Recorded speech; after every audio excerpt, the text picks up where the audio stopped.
اعوذ باللہ من الشیطان اللعین الرجیم بسم اللہ الرحمن الرحیم قال رسول اللہ صلی اللہ علیہ وآلہ وسلم من عرف نفسہ فقد عرف ربہ۔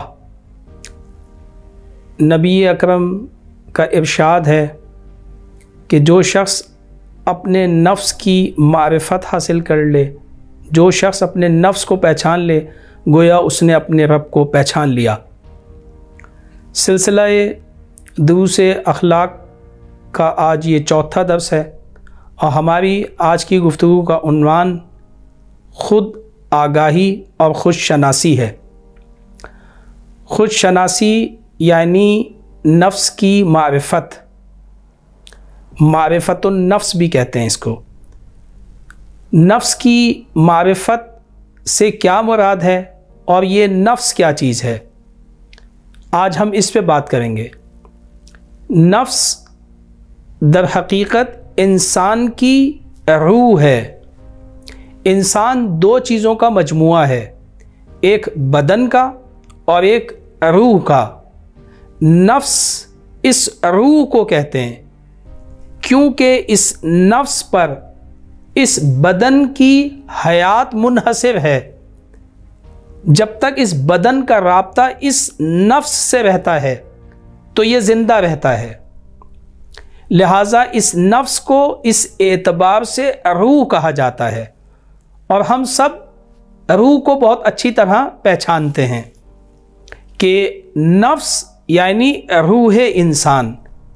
تو خود شناسی کا مطلب یہ ہے یعنی روح کی معرفت، اور کیونکہ یہ نفس انسان کے ادراکات کا مرکز ہے، یہ نفس انسان کے لیے ادراکات کرتا ہے، تو اس نفس کو عقل کہا جاتا ہے۔ اور کیونکہ انسان کی ساری معلومات کا ذخیرہ اس کے پاس ہوتا ہے، اس وجہ سے اسے شعور بھی کہا جاتا ہے۔ تو نفس، روح، عقل، شعور، یہ سب ایک ہی چیز کے نام ہیں۔ ہم اس نفس کی معرفت حاصل کرنا چاہتے ہیں کہ جس کے لیے پیغمبر نے فرمایا کہ اس نفس کی معرفت در حقیقت، اس روح کی معرفت در حقیقت خدا کی معرفت ہے۔ یہ نفس کی معرفت سے کیا مراد ہے؟ آیا ہم نفس کی معرفت حاصل کر سکتے ہیں؟ نفس کی حقیقت کیا ہے؟ اس روح کی حقیقت کیا ہے؟ آیا یہ ہمارے لیے ممکن ہے یا ممکن نہیں ہے؟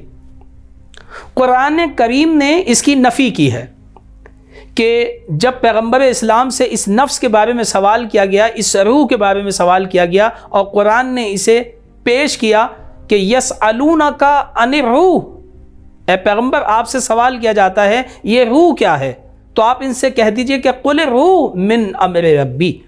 آپ لوگ اس روح کی حقیقت تک نہیں پہنچ سکتے، بس اتنا جان لو کہ یہ امر ربی ہے۔ تو ہم خود آگاہی میں، خود شناسی میں، معرفت النفس میں، نفس کی شناخت میں روح کی حقیقت پہ بات نہیں کریں گے کہ روح کی حقیقت کیا ہے۔ یہ معرفت حاصل نہیں کرنا چاہ رہے ہم، اس لیے کہ وہ معرفت ہم حاصل کر نہیں سکتے۔ تو پھر خود شناسی سے کیا مراد ہے؟ پھر خود آگاہی سے کیا مراد ہے؟ پھر نفس کی معرفت سے کیا مراد ہے؟ معرفت النفس سے کیا مراد ہے؟ ان تمام الفاظوں سے، اصطلاحات سے کیا مراد ہوتی ہے؟ تو اس سے مراد یہ ہے کہ یعنی نفس میں جو قوتیں پائی جاتی ہیں، نفس میں جو صلاحیتیں پائی جاتی ہیں، نفس میں جو استعدادات پائی جاتی ہیں، ان کی آگاہی، ان کی شناخت، ان کی معرفت در حقیقت نفس کی معرفت کہلاتی ہے کہ وہ قوتیں کیا ہیں تاکہ ہم ان سے صحیح طور پر استفادہ کر سکیں۔ اگر نفس انسان ان قوتوں پر غلبہ پیدا کر لے، ان قوتوں کا صحیح استعمال کرے، شریعت کے مطابق عمل کرتے ہوئے، شریعت کی اطاعت کرتے ہوئے، تو پھر اس نفس کو نفس مطمئنہ کہا جاتا ہے، کیونکہ اس روح کا ایک نام قلب بھی ہے۔ قلب بھی اسی روح کو کہا جاتا ہے کہ ہم نے قرآن کو قلب پیغمبر پہ نازل کیا، یعنی روح پیغمبر پہ نازل کیا۔ تو کیونکہ یہ تبدیل ہوتی رہتی ہیں اس کی حالتیں، اس وجہ سے اس روح کو قلب بھی کہا جاتا ہے۔ تو اس روح کی حالت یہ ہے کہ جب یہ ان قوتوں کے اوپر غلبہ پیدا کر لے اور ان کا صحیح استعمال کرے تو اسے نفس مطمئن کہتے ہیں، روح مطمئن کہتے ہیں۔ کہ قرآن نے کہا، امام حسین علیہ السلام سے بھی منسوب کی جاتی ہے یہ آیت، یا ایتھا النفس المطمئنہ ارجعی الی ربک راضیۃ مرضیہ، اے نفس مطمئن پلٹا اپنے رب کی طرف سے کہ تو اس کی نعمتوں پہ راضی ہے اور وہ تیری اطاعت پہ راضی ہے۔ تو نفس مطمئن ایک ایسا نفس ہے کہ جو اپنی قوتوں پہ کنٹرول رکھتا ہو، اور اگر یہ نفس ان قوتوں سے صحیح استفادہ نہ کر سکے، حق ادا نہ کر سکے اس اطاعت کا جو شریعت نے اس کے اوپر لاگو کی ہے، جو شریعت نے اس کے اوپر لگائی ہے، اس کا حق ادا نہ کر سکے اور نادم رہے، تو اسے نفس لوامہ کہتے ہیں کہ قرآن نے قسم کھائی لا اقسم بنفس اللوامہ۔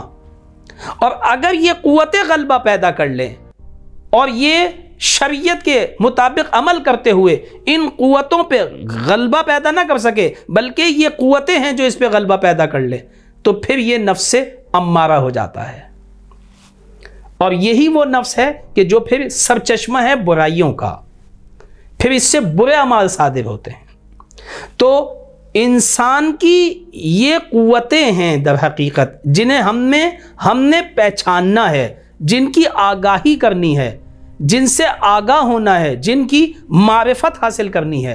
کیوں؟ اس لیے کہ یہی وہ قوتیں ہیں کہ جو انسان کے اعمال کا سر چشمہ ہیں۔ وہ قوتیں کون سی ہیں؟ قوت عاقلہ ہے، قوت عقل جس کو کہتے ہیں، قوت وہم باز نے کہا ہے، اور قوت غضب اور قوت شہوت ہے۔